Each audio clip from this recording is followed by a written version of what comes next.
Hello viewers, আসসালামু আলাইকুম। আজকের পর্বে আমি আপনাদের সঙ্গে শেয়ার করব ভেড়ার মাংসের রেসিপি।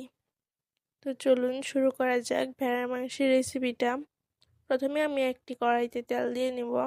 তেলটা গরম হয়ে আসলে তখন দিয়ে দিব তেজপাতা, এলাচ, দারুচিনি এবং লবঙ্গ।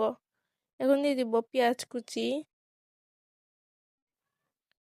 পেঁয়াজটা একটু ভেজে নেওয়া হয়ে গেলে তখন দিয়ে দিব জিরা বাটা, আদা বাটা, রসুন বাটা এবং দিয়ে দিব স্বাদ মতো লবণ, দিয়ে দিব হলুদ গুঁড়ো, মরিচের গুঁড়ো, ধনিয়া গুঁড়ো।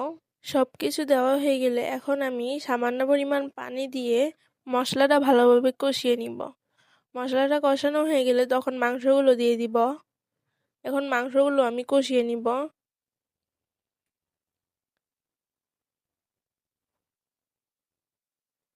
মাংসটা আধা ঘন্টা কষানো হয়ে গেলে তারপরে আমি আলুগুলো দিয়ে দিব।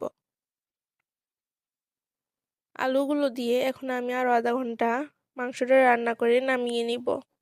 তো আজকে আমার রেসিপিটি এই পর্যন্তই। আপনারা সবাই ভালো থাকবেন এবং আমার চ্যানেলটি সাবস্ক্রাইব করে দিবেন। আর আমার আজকের এই ভিডিওটা কেমন লাগলো অবশ্যই কমেন্ট বক্সে জানাবেন। আল্লাহ হাফেজ।